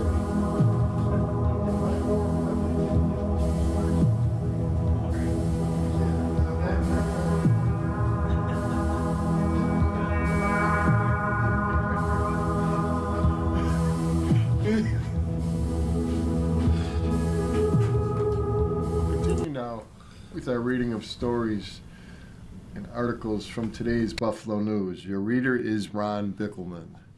County gets $1.6 million to replace lead pipes currently in system. The Erie County Water Authority received $1.6 million to replace lead pipes, according to an announcement made Friday by Senator Kirsten Gillibrand, Representative Tim Kennedy, and ECWA Board Chairman Jerome Schad. The funds were part of a $3.6 million package to improve water infrastructure throughout western New York, secured by Gillibrand, Senator Chuck Schumer, both Democrats of New York, and announced on January 9th. Families can't keep waiting, Gillibrand said during a news conference to announce the funds. That's why I've continued to work to bring federal dollars to address this problem in our communities throughout New York. Town of Elkett also got $1 million to extend water service to an area where private wells were unsafe to drink. And the town of Elma got $1 million to consolidate 2 old wastewater treatment plants. By 2027, the Erie County Water Authority will be required by federal rules to deliver water and lead levels that do not exceed the U.S. Environmental Protection Agency's new standard of 10 parts per billion, down from previous limit of 15 parts per billion. And by 2037, all lead pipes under the jurisdiction must be identified and replaced. The ECWA has established around 6,000 service lines in its 9 districts, and Schad said the Water Authority's goal is to get all the lead service lines out by 2028. Exposure to even small amounts of lead can be dangerous to human health, especially children. In children, exposure to low levels of lead has been linked to central and peripheral nervous system damage, learning disabilities, shorter stature, impaired hearing, and impaired formation and function of blood cells, according to the EPA. Because of the past wrongs, we continue to live with a legacy of outdated technologies, of polluted aging infrastructure, Kennedy said Friday. Chief among those is our lead pipes and the infrastructure that service our community, and quite frankly, are contaminating the water that children and families are drinking on a regular basis. We have to change this. The funding is going to go a long way to helping us achieve clean drinking water for our families today and in future generations, he continued. The $1.6 million going to the Erie County Water Authority was expected to help offset high costs of replacing lead service lines and allow the authority to prioritize homes with vulnerable populations, according to the Gillibrand office. The money also comes after the ECWA raised service rates by 8.25%, putting the service cost higher than those paid in the city of Buffalo, Rochester, Monroe County, and Onondaga County. The rising rates are due in part to the federal mandate to remove the lead pipes. Schad said that Friday's news conference at the ECWA estimates it'll cost more than $320 million, averaging $25 million per, to comply with the EPA's order. Water Authority has already spent about $15 million in 2025 to identify and replace lead pipes in the service area. It plans to spend another $30 million this year, Schad said. The pressure on us is huge, Schad said during a Friday news conference. The immediate money will go directly to helping at least 150 to 200 homes. Fairness judge rejects doubts about indictment. Says defense doesn't need access to grand jury materials. Lawyers for defendants charged in the Farrell's witness death case will not gain access to transcripts of the grand jury proceedings that led to a 28-count superseding indictment, a federal judge ruled Friday. The indictment named 4 people, including Farrell's Gentlemen's Club owner Peter Gerace Jr. and Outlaws Motorcycle Club national leader John Ehrman, as part of the conspiracy to retaliate against Crystal Quinn for cooperating with government agents and prosecutors in the federal case against the strip club owner. A court ruling unsealed in November raised great doubts about the felony indictment against those whom persecutors believe played a key role in her fatal drug overdose in the summer of 2023 before Geraci's case went to trial. U.S. Magistrate Judge Jeremiah J. McCarthy described the indictment against Geraci and others as replete with misstatements and incomplete descriptions of the laws that they're accused of breaking. Questioning the independence of the grand jury, McCarthy issued 2 orders directing the government to disclose specific grand jury materials to the defendants. Chief U.S. District Judge Elizabeth Wolford, who inherited the case last July, vacated McCarthy's orders. I have conducted my own review of the entire grand jury record, and I do not share the magistrate's jury's concerns, Wolford said in a written ruling.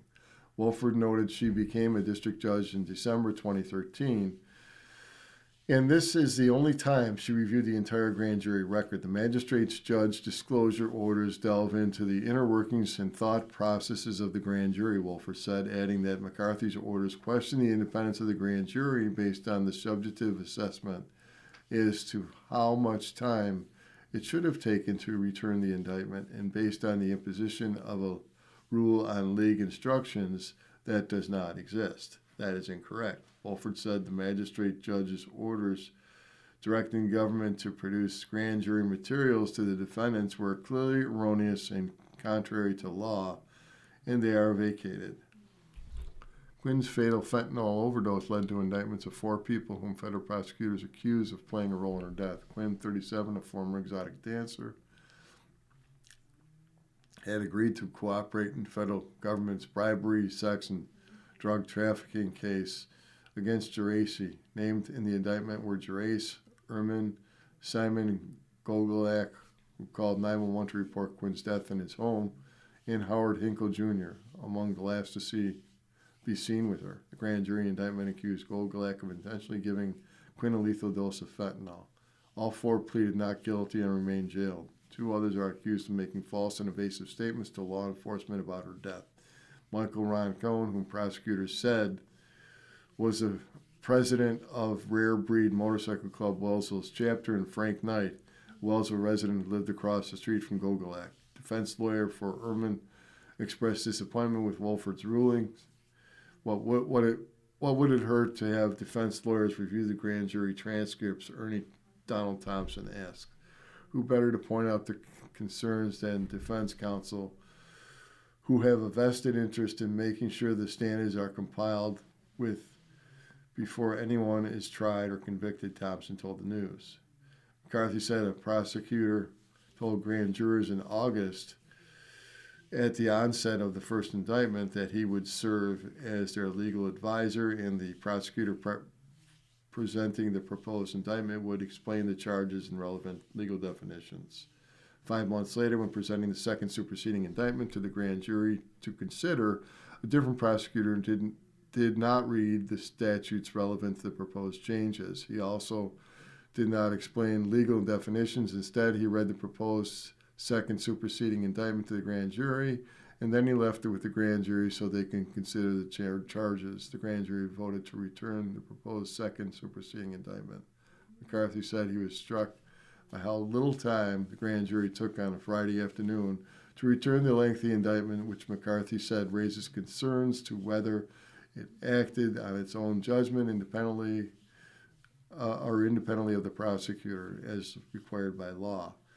How, then, can defendants or this court have confidence in the grand jury acted independently of the government in returning any counts of the second superseding indictment, McCarthy said. Prosecutors objected to McCarthy's order, saying he ordered disclosure of the grand jury materials for reasons the defense lawyer never raised. In her ruling, Wolford said that the Supreme Court has recognized that the proper functioning of the grand jury system depends on the secrecy of the grand jury proceedings. Even if a judge could order disclosure of grand jury materials upon discovering prosecutorial misconduct not raised by parties, the failure to read the charging statute when presenting an indictment to the grand jury is not a prosecutorial misconduct, nor it is a valid basis to dismiss an indictment, Wolford said. In other words, even if the magistrate judge has the authority to order disclosure of the grand jury records, it was clearly erroneous and contrary to law for him to conclude that he should do so. Wolford said she is not suggesting U.S. Attorney follows a best practice by reading the charges to the grand jury without reading the text of the statute or of identifying the elements of the charge. Based on the comments in the oral argument, how to present an indictment in the district is apparently left to the discretion of the prosecutor, the chief judge said. This seems far too much latitude to the preference and practices of a particular prosecutor. Also, this law is clear that legal instructors need not be provided a grand jury, Wolford said. As for McCarthy's comment on how little time it took the grand jury to return the indictment, Wolford said it's not an appropriate metric to gauge the grand jury's independence because it rests in pure speculation. Based on the review of the entire grand jury record, a more reasonable takeaway is that after sitting for many months and hearing testimony from many witnesses who offered evidence about the death of Crystal Quinn, the grand jury needed little time to determine that the second superseding indictment should also be returned. State asked to ensure that Tonawanda Crematory is okay. State regulators are cracking down on Amagon Funeral Home's Sheridan Park Crematory after a test conducted last month by the company worried neighbors that the cremations operations of the town of Tonawanda facility would restart. The State Division of Cemeteries determined that the company had violated state law by barring co-ownership of funeral homes and crematories, according to documents obtained by the Buffalo News. This action follows years of complaints from neighbors about foul-smelling emissions coming from the crematory on Sheridan Drive at Parker Boulevard. The State Department of Environmental Conservation had previously shut down the crematory, but operations were in past allowed to resume. The crematory last opened full-time in May before the passage of a state law that required its closing. The residents have been through quite a lot, said Assembly Member Bill Conrad, Democrat, town of Tonawanda. They enjoyed the first summer in a long time. They didn't have to fear the smell of the possible debris and other things, and it's a welcome thing in the neighborhood. Amagon executives did not respond to a request for comment on Friday. Their lawyer, Robert Knorr, also did not return a message from the Buffalo News. The crematory, which opened in the early 90s, shares a space with the Amagon Funeral Home on 2600 Sheridan Drive. Town officials said people who live near Amagon Crematory have long adjusted to the presence of the edge of a residential neighborhood. They've raised concerns about the odor, about soot landing on their properties, and other potential health risks. The facility was shut down in 2012 for violating a state permit, but also Amagon installed new pollution controls, and the DEC allowed it to reopen in 2018. Conrad and then State Senator Ryan of Democrat of Buffalo in 2021 sponsored legislation that gave Amagon permission to move its crematory to another non-residential site within the town. The legislation, which required Ryan and Conrad said then, because the state law bars both the construction of a new funeral crematory and the relocation of existing combinations such as Amagon. The Amagon Combination Crematory was allowed to stay open because its operations predated the 1998 law banning such facilities.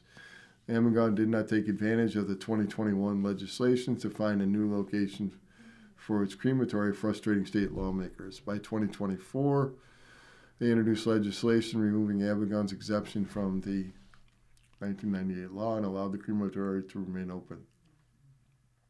Governor Hochul said in November 2024, signed the bill into law, giving Amagon until May to shut down the crematory. That's where things stood until December 5th, when WKBW-TV reported neighbors had seen smoke coming from the stack at Amagon. Conrad said he learned about the emissions. He asked the governor's office in the State Division of Crematories, part of the New York Department of State, to look into what happened. I think the recent test is irksome, he said. I'm not going to lie, I was quite irritated that seeing after we had discussed this, the Division of Crematories contacted the Sheridan Park Crematory in September to remind them, the company officials, the 2024 law ended their exemption. The division, in its September 22nd letter, directed Sheridan Park Crematory to report by January 9th whether it is in operation, and if so, whether it's in compliance with the law barring the combination of ownership of the funeral home and crematory, according to a copy of this related to the documents obtained by the News. On December 17th, the division sent a follow-up letter delivered by hand to the Sheridan Park Crematory. This letter describes a November 19th visit by the division staff person to the crematory, where the staff was told the crematory had ceased the operations. However, the division said it was informed on December 16th that the crematory planned to resume operating 2 days on December 18th. The division in December 17th, a letter demanded by the next day a list from Sheridan Park Crematory of all its officers and directors and a statement insisting that the crematory doesn't commingle its finances with Amagon or another funeral home. You're listening to a reading of articles and features from today's Buffalo News on the Niagara Frontier Radio Reading Service. Time is 15 minutes after the hour. Continuing along with city and regional news, Richardson Project shines light on site's roots as an asylum.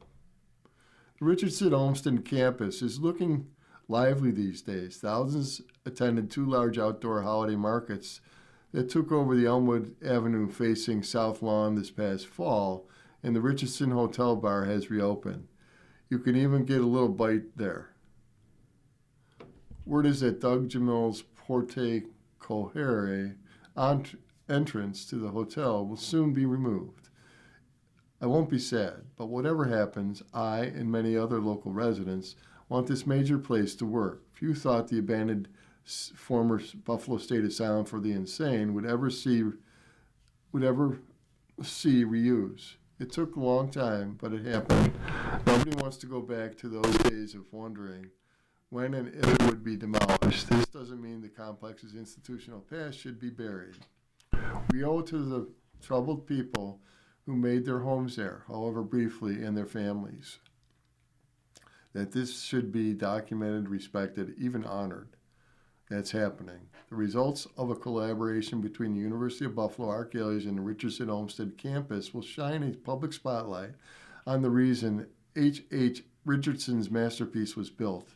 An exhibition entitled Buffalo Rembrandt's Project opens at the Richardson on January 29th, with a public reception that day from 6 to 8 p.m. The exhibition will be installed adjacent to the Lipsey Architecture Center, Buffalo, on the ground floor of the hotel. It focuses specifically on women who were institutionalized at the asylum before 1880 and 1974. The topic of women who have been institutionalized is also the focus of the show by artist Kimberly Chapman at UB's Anderson Gallery, entitled 86 Reasons for Asylum Admission. I wrote about the beginning stages of this enterprise in November when a call went out for relatives of women who had been patients at the asylum. I attended an open afternoon at UB's Anderson Gallery in which people who responded to the call came to the gallery, bringing photographs of female family members who had been at the asylum, as well as items that these one-time patients had owned. The family members were interviewed, and these items were photographed by UB photography students. These photographs will be on display at Richardson Olmsted. I was able to talk to a few family members who showed up on November 21st at the Anderson Galleries. They had stories. Mark Sanglian's second great aunt, Sarah Ann Sadie McMullen, was a patient at the asylum in 1891 to 1893. She was there because at age 17 she attempted to kill 2 young girls who were in her charge. She took them out to the middle of a train trestle and ran through the now Akron Falls and pushed them off the bridge, Sanglian told me. One of the gals, Nellie Mae Connors, died instantly after striking her head on an abutment.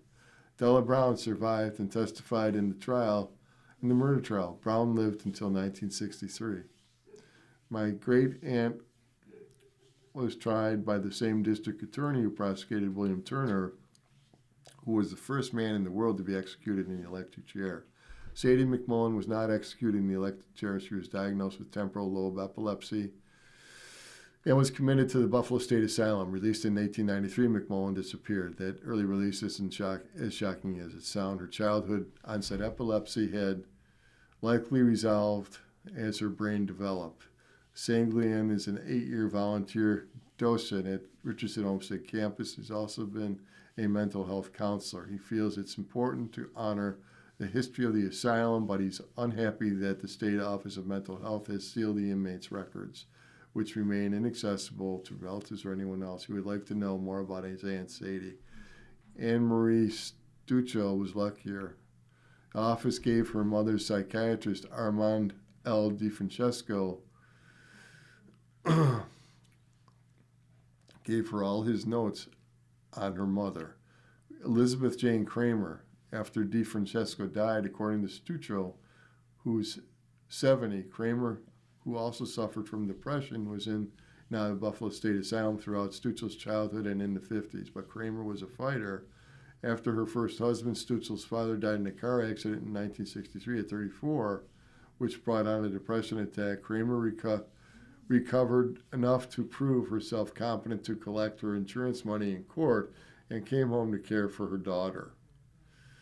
She then married someone she met at the hospital, Victor Vanella, who had been diagnosed with paranoid schizophrenic, but was a steady job at UB as a maintenance man. Together, Vanella and Kramer owned a big house on Lafayette Avenue and rented rooms to other people who had been released from the asylum. It sounds like a good premise for a heartwarming sitcom, but the illness was real. Stuccio, whose nurse, notes that the first thing I learned to do was get my stepfather injections when he was, living a moment. Sadly, Vanella's moments became more and more frequent. Stuccio remembers that in Kramer's early days at the state facility, she had something called Metrazole treatments, the old-fashioned way they did ECT, electroconducive treatments. They put you in a diabetic coma, and then you'd have a seizure, and then they would make you drink orange juice to get your sugar back up. She told me about those, and she told me about the cold baths. Kramer turned to private treatment through Bryland Hospital in 1967 and was under care of DiFrancesco until she died at the age of 60 in 1995. Stuccio credits DiFrancesco for keeping her mother out of the asylum, but adds, I was 18, I left this mess, I got married and moved to California. We can all point to messes in our own personal history, just as we'd like to soon forget. But growing up with a parent whose mental illness led to metrazole treatments and later electroconductive therapy isn't something that can easily be shaken. You can easily shake off. During our brief conversation, Stuccio demonstrated resilience and impressible humor. The spirit is what artist Kimberly Chapman, who spoke to many of the relatives more than I did, wanted to evoke. Chapman will be in Buffalo for the exhibition opening and stated in an email that the Richardson Project restores individuality to women historically reduced to diagnoses, revealing how identity persists even under institutional erasure. Many of these families said the hospitalized relative was never spoken of. It wasn't until many of them were in their middle ages that they learned more. I'm glad that Stuccio knew and understood her mother's turbulent history so well. It was clearly shaped her kind, downright personality, which is evident in the video news photographer Libby March captured on that day in the Anderson Gallery. Now the nonprofit Richardson Campus Corporation is directly operating the hotel, Ryan says. We're trying to embrace fully possible. Tours of the campus have been offered for a while, but Ryan says there have been on offer for a while, but Ryan says there are plans for more. We have another project. We want to take a couple of rooms and create an 1890s era nurses station and patients room. In the meantime, there is a Buffalo Remembrance Project. The exhibition will be up for at least a year. It's a good start toward properly acknowledging the history. As rate cap deadline looms, banks still have questions. President Trump this month told the credit card industry that it had till January 20th to comply to its demand for a 10% cap on interest rates. Now, consumer groups, politicians, and bankers alike remain unclear on what the White House has planned and whether Trump even remains serious about the idea. So far, the White House has not provided any detail about what will happen to credit card companies that won't offer lower rates. White House President Caroline Leavitt said Friday that Trump has an expectation that credit card companies will accede to the demand. A researcher who studied Trump's proposal when it first floated during the 2024 presidential campaign found Americans would save roughly about $100 million in interest a year if credit card rates were capped at 10%. Bank lobbyists and many who have spending much of their past week scrambling to figure out what the White House planned for their industry have been left in the dark. The Dodd-Frank Act, which passed in 2008, financial crisis that overhauled the financial industry, explicitly prohibits at least one federal bank regulator from setting usury limits on loans. Without a law or executive order, it may seem simply come down to Trump using political pressure to force credit card company industry to do what he wants, and he's done with other industries. For example, Trump demanded that pharmaceutical companies cut drug prices, which resulted in some pledges by the drug industry CEOs to do what he asked. Wall Street has little interest in a war with the White House, especially as banks benefited from the industry-friendly deregulatory agenda that Trump administration has provided so far. When it comes to credit card rates, the messaging out of the bank lobbying groups and bank executives have been twofold. They have pushed back on the cap, but in the same breath have offered to work with the White House. Now let's look at Ask Eric. 5 siblings completely disengaged from mom's care. Dear Eric, about 10 years back, when I became a primary caretaker for our mother, even though there are 5 other siblings scattered throughout the country, she resides at a high-level care assisted living facility nearby, a healthy 99, but has some significant dementia. I'm visiting 1 or 2 times a week and also take her to all our medical appointments and out to lunch. I arrange FaceTime and phone calls with my siblings because mom wants to see and talk to them. I'm also responsible for her finances, which makes me quite anxious. I enjoy my mother. She's great. My issue is at the other siblings. I write them emails with information on how our mother is doing and how difficult and complex the transition to Medicaid was. Rarely do they reply to the emails. Every now and then, I get an email reply to all. Once again, thanks for taking care of everything. I wrote an email to 2 of my closer siblings asking them to please model thank you emails for the others, to reply to my email update with something like, we know this is difficult and takes a lot of your time. We really appreciate it. I asked for the words I wanted to hear back. What I got back was one basically, yeah, we'll do all that when this is over, whatever that means. I was furious. Very few words of appreciation and of course nothing from the other 3. I will continue to care for my mom and I'm ready to cut them all off. I'm feeling used and abused and they can't even do what I ask of them when I need it. They all will get equal shares of the small inheritance. I made sure we will there as well. What do I do with this anger and how do I get what I need from the others? Unsupported support system. Dear support, this is not fair, and though it may be a cold comfort knowing that you're not alone, many caretaking family members express frustration or burnout from lack of support. Unfortunately, your siblings have shown a level of disengagement that goes beyond simple misunderstandings. Kudos to you for asking specifically for what you need, and shame on them for not responding in kind.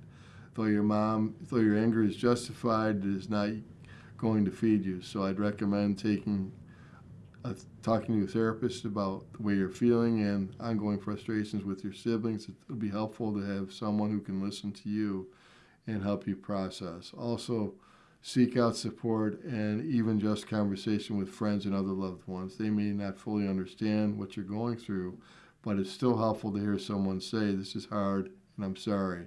Your area agency on aging and National Council on Aging will also have caregiver resources from support groups in financial education and more. Dear Eric, recently I decided not to attend a holiday gathering with family members I've joined for decades, and instead hosted my cousins from the other side of the family who have been very kind to me over the years. I wound up unhappy. No sooner than I offered, they decided on the menu, even though I had already placed an order. After the fact, they told me they couldn't eat or drink what they would bring. Well, I got ready and they bought food I didn't expect or make arrangements. They didn't help with some of the cleanup and did not include me in the conversation. And to top it off, they turned the TV on to watch a football game. My other family had not done that in more than 50 years. I'm still steaming. Should I let it pass or not have an issue or an invitation, or accept theirs and resume and resume going forward with the other family? What do you think? Upset hostess. Dear hostess, these guests don't seem very gracious or grateful at all. Perhaps it's a little quirky personality, but it's fair to expect more. A generous interpretation suggests they were just making themselves at home, and their version of at home has rough edges with that clash with your sense of hospitality. Either way, this doesn't seem like a good fit for the holiday gathering. Don't let it stick in your craw, though. Consider it a you live and learn situation. Next year, you can resume the tradition that works for you.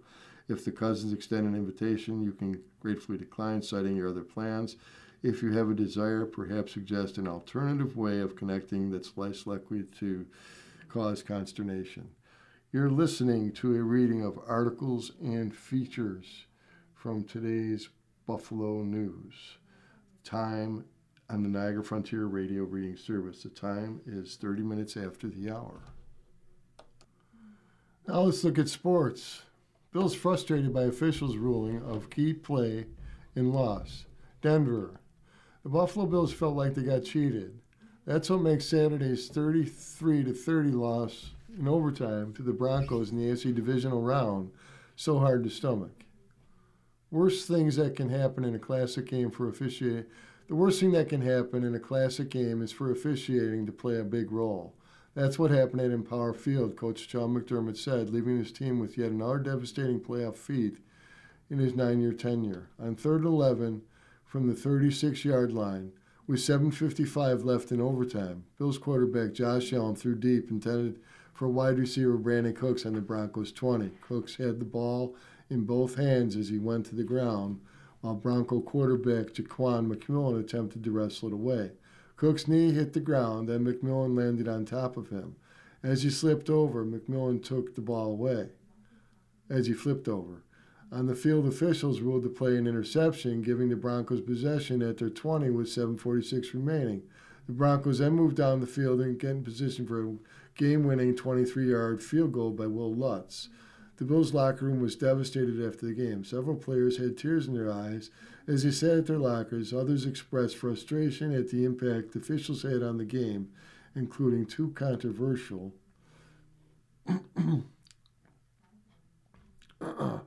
defensive pass interference penalties that went against Bills in the Bills-Denver game-winning drive.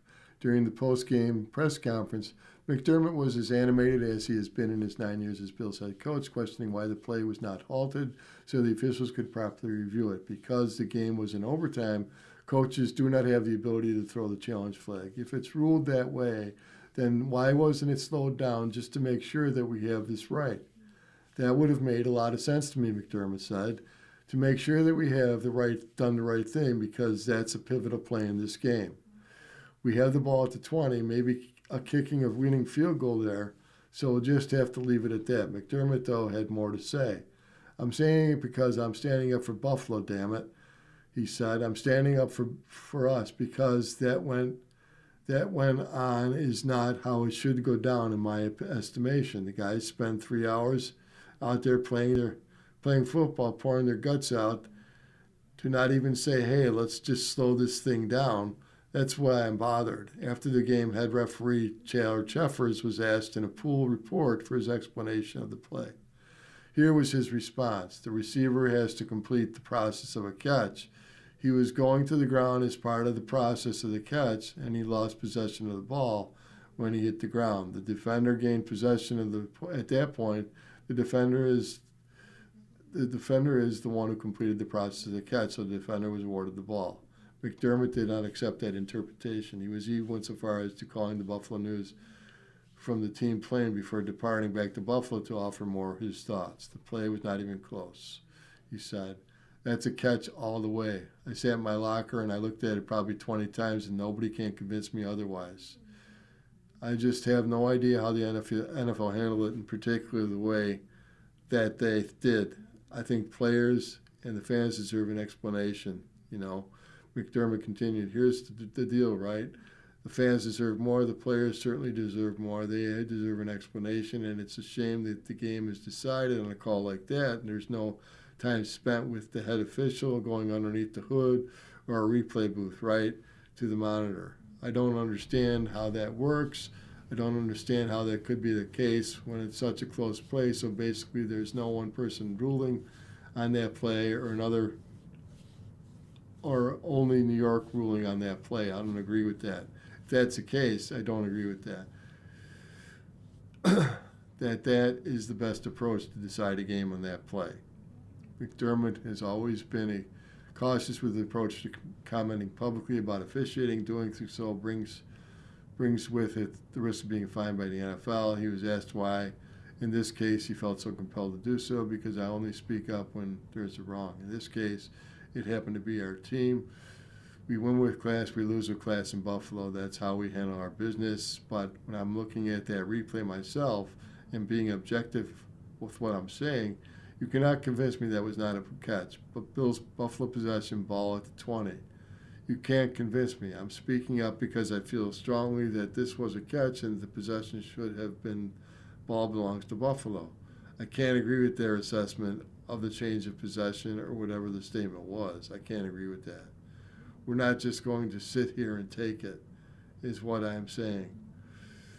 We're not just going to sit here and take it. I'm ticked off about it. I feel strongly, as I've looked at the review in my locker, that this is a catch, possession, Buffalo, and that the process should have been a long pause, handled differently.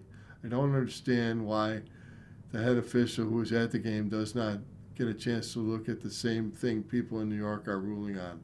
For his part, Cook said he believed he made the catch. The veteran receiver became emotional in his locker room when discussing the play. At the end of the day, the way I think about it is you make it in a way that it doesn't have to be in the official's hands, he said. It's always going to be my mindset. I'm never going to cower away from that. That's the man I am. I'm the player, I own it. It was the latest string in a heartbreaking playoff loss for the Bills. This one very well hurt the most because the team believes it had it taken from them. Allen's 4 turnovers help end Buffalo's season. Josh Allen was red-faced and teary-eyed when Buffalo Bills quarterback walked from the doorway of the visitors' media room Saturday night to the podium for the post-game press conference. Allen hung his head while listening to the first questions, sniffled and raised his left hand to wipe tears from his left eye. After briefly collecting his thoughts, Allen's voice quivered as he tried to articulate the overwhelming raw emotion that hit him and the rest of the Bills when Will Lutz kicked a 23-yard field goal with 4:46 left in overtime to send the Broncos to the AFC Championship game. A 20-game season filled with injuries, character-building comebacks, remarkable plays, and historic feats was over. Extremely difficult, Allen said, before he shook his head and peered at the room full of cameras. I feel like I let my teammates down. Allen was responsible for 4 of the Bills' season-high 5 turnovers. His fumbles on consecutive plays helped the Broncos take a 13-point lead in the third quarter, and his second interception Saturday at Empower Field, Mile High, happened with 7:75 remaining in overtime. The interception was a controversial call because Allen's target, wide receiver Brandon Cooks,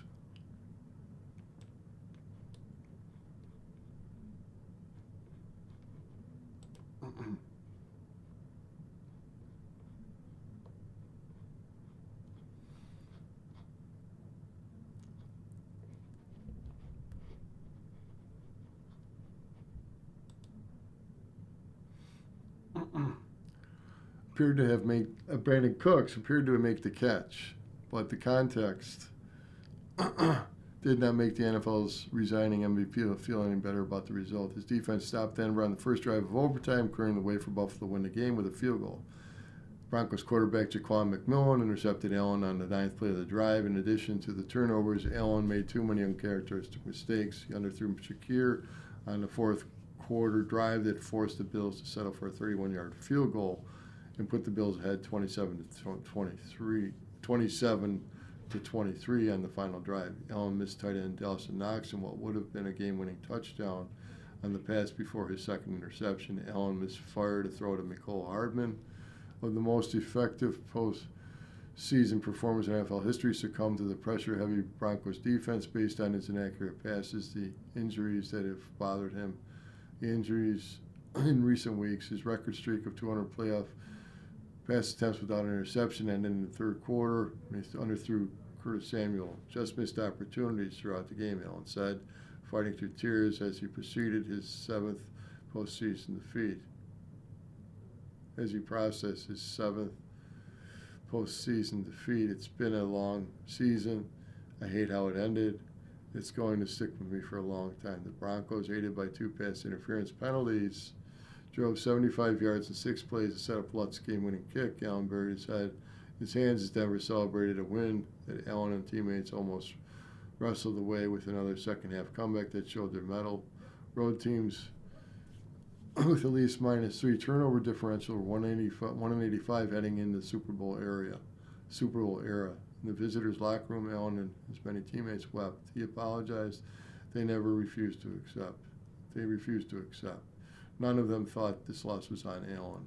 Though responsible for part of the deficit, Allen led the comeback with hard-nosed runs on his injured right foot and left knee.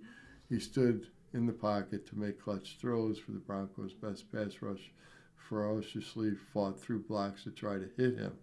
On consecutive touchdown drives, Allen completed 10 of 10 passes, 10 passes for plus 10 yards. His 25-yard completion to tight end Dalton Kincaid led to Keon Coleman's 10-yard touchdown reception, and the Bills took a 24-23 lead when Allen threw a perfect pass to Kincaid for a 15-yard touchdown with 13:29 left in the quarter. We all feel that way, Cook said as tears began to stream down his face. You worked so hard. Personally, I'm just so thankful to be part of this. I look back like, man, what could I have done to be able to alleviate some of the pressure from him? You just love this game so much, and when you come up short like that, it's going to sting for a long time. There's no next week. The Bills' issues in Denver did not begin with Allen. James Cook, the NFL's leading rusher champion in 2025, lost an NFL worst 4th fumble at the Broncos' 30-yard line when Buffalo had a chance to take a 14-3 lead in the second quarter. Denver's second-year quarterback Bo Nix drove teammates 69 yards on 8 plays and capped a 7-yard touchdown pass to offensive lineman Frank Krumm. With the Bills down 17-10 late in the second quarter, Bills coach Sean McDermott instructed his offense to try to create an explosive play. The 9th-year coach did not care that there were no timeouts and only 16 seconds. He wanted to see if the quarterback could make a remarkable play.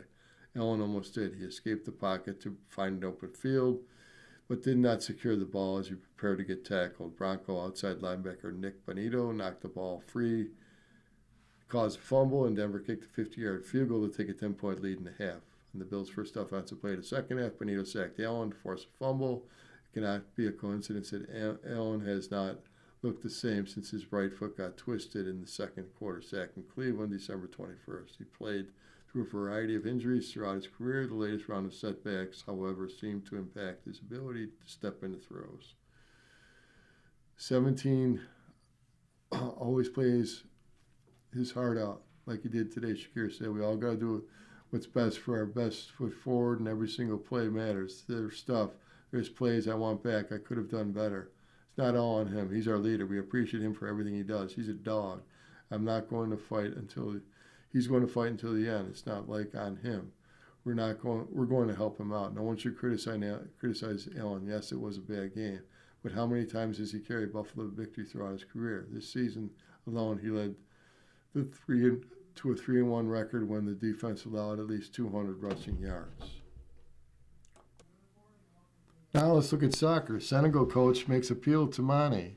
Senegal coach Pape Thaw has appealed to star forward Sadio Mane to reconsider his decision to make the Africa Cup of Nations his last. Mane, the 2-time African Footballer of the Year, is playing in his 6th Africa Cup and fired Senegal into the final by scoring for a 1-0 win over Egypt in the semifinals. The 33-year-old Mane told journalists that after the match that this will be his last Africa Cup. Thaw said Saturday that he hopes Mane will listen and will to the will of the Senegalese people. This is a nation behind him. The nation would like to see him continue because he's made this decision in the heat of the moment, and that the country doesn't agree, Thaw said, the day before Senegal faces host nation Morocco for the decider. And I was the coach. I don't agree with it at all. We'd like to keep him as long as possible. Mane led Senegal to a 2021 Africa Cup title and has been leading the team at this edition with capital Kalidou Koulibaly suspended for 1 game earlier in the tournament and again for Sunday's finale. Mane's goal against Egypt was his 11th altogether in the Africa Cup. He also set up 9 more. He's a legend everywhere for Africa. He represents Africa, he represents the world. He's an example. We need people like him in this life. He teaches life lessons, his resilience, his education, and how he gives his all for Senegal. Thaw said he gave us his life so we would win this tournament in 2021. So we would get our first star. Thaw said he doesn't want to see Mane leave, and his teammates don't either. Defender Musi Nakate said he didn't have enough time to explain what Mane represents for the Senegalese and African soccer. What defines Sadio is hard work, love for his country, and as he declared after the match against Egypt, this will be his last African Cup game, his 6th Africa Cup, so he knows his longevity and consistency. Nakati said before Senegal goes for the 2nd title, we owe it to him to bring him back the 2nd star. Mane still has the World Cup to come before he quits this national team. The Teranga Lions have been drawn to the group with Norway, France, and then a playoff winner between Bolivia, Suriname, and Iraq. Let's take a look at hockey now. Kekalainen maintains adults in the room approach. The vibe on the ice has been completely different since Jarmo Kekalainen took over as general manager of the Sabres last month. When the Sabres beat Anaheim last Saturday, Kekalainen's 10th win in 11 games at the helm allowed him to tie Brian Murray in 2007 with Ottawa and Pierre Lacroix, 1994 with Quebec as the fastest GM to win 10 games in a single franchise. With a single franchise in league history. It feels like you can expect things to be quite a bit different in the front office as well.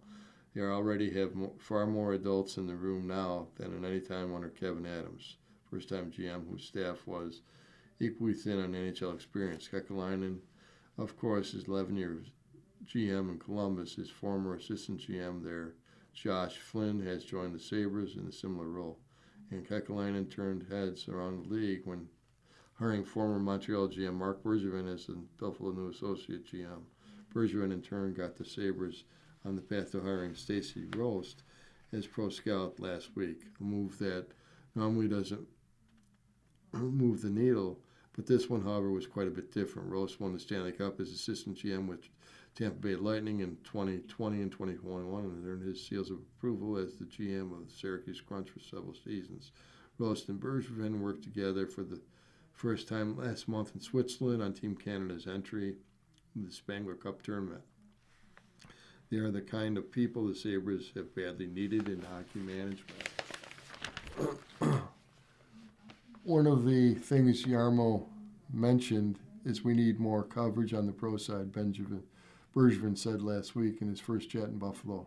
Rost is located out near Vancouver, and as far as pro scouting, it was a good location for us to add another set of eyes to watch.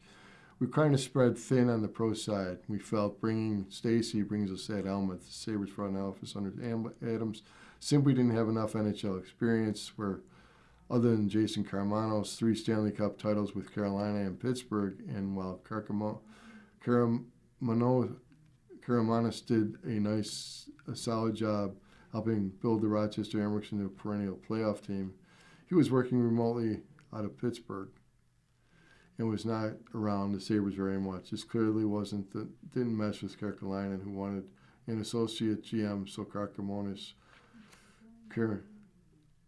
was fired 5 days after Kekalainen took over the job last month. You can bet there will be more additions and probably some deletions in the front office as well, as it's about time we're seeing people with NHL experience brought in here. Jeremiah Crow, the Sabres' current director of pro scouting, was a scout when Adams promoted him in 2020 to lead both pro and amateur scouting. It was a classic case of owner Terry Pegula running a thin front office in the wake of COVID. Nobody with Crow's resume should have such a prominent role in an NHL front office. Adams initially hired Crow in 2024 to be on the staff of LECOM, Harbor Center's Academy of Hockey. Crow had served 3 years as an assistant coach at Buff State, then worked at USHL as a player personnel director and the U.S. National Team Development Program. hiring of Roast begs the question of how much his role will grow in the pro scouting here and how much Crow's days are numbered. It's also interesting to see Kirkalainen does with the analytics department Adams formulated. Sam Ventura, the team's president of hockey strategy and research, runs the show and has a strong background in the area. He helped Pittsburgh Penguins in the Stanley Cup in 2016 and 2017 and was one of the founders of the WarOnIce.com, one of the earliest top ice analytics sites. But the Sabres' analytic approach to scouting has been a disappointment at times, with middling work done in free agency and Adams not getting a whole lot done on trade deadlines. Casey Middlestat for Bowen Byram being a notable exception. Bergevin has full faith in Kirkalainen to evaluate all facets of Sabres organization. It takes time to evaluate where you're at, Bergevin said. I knew him when he was working in St. Louis a little bit, and when I became a GM in Montreal, he was already in Columbus. And over the years at GM meetings, we also hung out. Jarmo was a guy that's very active on the phone, and so was I. We got into a lot of discussions about players and how we got to know each other. Bergevin showed that example. Kirkalainen carries a lot of respect within the game. Jarmo has a big name in Finland for 10 to 20 years already. Former defenseman Teppo Numminen said Thursday while in town for the reunion of 2005-2016. Just to be a GM in the NHL, everybody know how tough the job is. Getting the job in Columbus, and especially right here, he's respected, he's respectful, and everyone respects him. There's not many European GMs in the league. European hockey is a little bit different, so him just being from Finland and Europe is a big thing for Finnish hockey. As for making trades, Bergevin threw some laughs from reporters when he referred to Kirkalainen as not easy to deal with. He made some really good trades. Jarmo was black and white. He never led you the wrong path, Bergevin said. You knew within the first 10 minutes if there was something that could make sense for both teams, because I honestly believe that when you make a trade, it has to make sense for both teams. Nobody's going to make a trade not knowing what they're in for. So Jarmo is a good way of knowing without trying to run your team what you're looking at and if it's a good fit. Sometimes you have a player that's not a fit anywhere else, but only with a certain team. Lots of times it's about fit, and Jarmo is good at that. Now let's take a look at the scoreboard. NHL. Friday's results. Carolina 9, Florida 1. Detroit 4, San Jose Sharks 2. St. Louis 3, Tampa Bay 2 in a shootout. Nashville 7, Colorado 3. Anaheim 3, Los Angeles 2 in a shutout. Saturday's games, Minnesota at Buffalo, New York Rangers at Philadelphia, Islanders at Calgary, Seattle at Utah, Carolina at New Jersey, Columbus at Pittsburgh, Florida at Washington, Montreal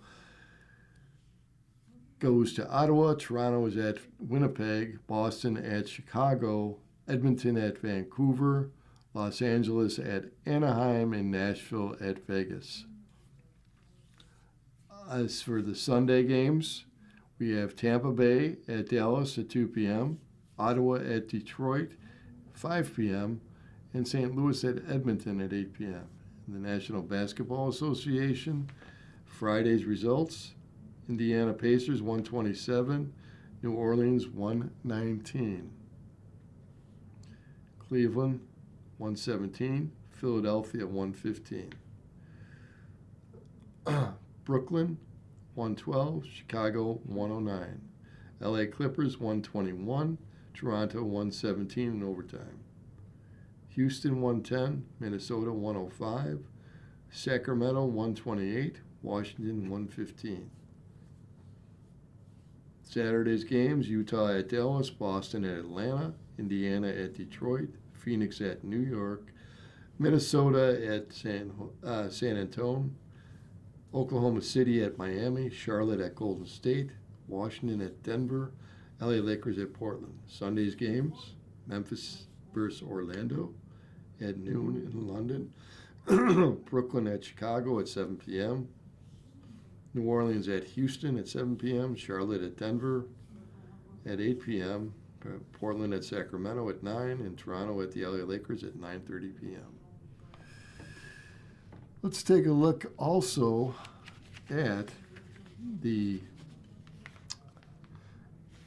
college basketball. Friday score, men's. Providence 93, Creighton 88 in the East. In the Midwest, Ball State 76, Ohio 71, Dayton 78, Loyola Chicago 51, DePaul 80, Marquette 78, Kansas 80, Baylor 62, Kent State 87, Toledo 84. In the far west, Boise State 79, Colorado State 73. And that was for men's. Let's look at women's scores on Friday. Campbell 61, Northeastern 51 in the East, Monmouth 56, Towson 53, Stony Brook 61, Hofstra 44. In the South, Charleston beat Drexel 74-64, Elon 72, UNC Wilmington 62, Hampton 59, William & Mary 49, UTSA 79, Florida Atlantic 42. In the Midwest, Bradley 71, Drake 64, UIC 66, Evansville 44, 48. In the far west, Hawaii 86, Cal Poly 46. In the NFL today, we have the New England Patriots squaring off against the Houston Texans, and we also have the LA Rams later in the day squaring off against the Chicago Bears. You've been listening to a reading of articles and features from the Buffalo News for today, Sunday, January 18th. We read from the Buffalo News Live on weekday and Sunday mornings at 9 p.m. We rebroadcast at 4 p.m. For more information, call 716-821-5555. That's 716-821-5555. Your reader today has been Ron Bickelman. Thank you for listening. Coming up next on the Niagara Frontier Radio Reading Service, we have a reading of Buffalo Magazine. Following that at noon is the Sunday Gusto. And at 1 o'clock is the Sunday front section of the New York Times. Stay with us for these readings and more.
following program is intended for listeners who are blind, have low vision,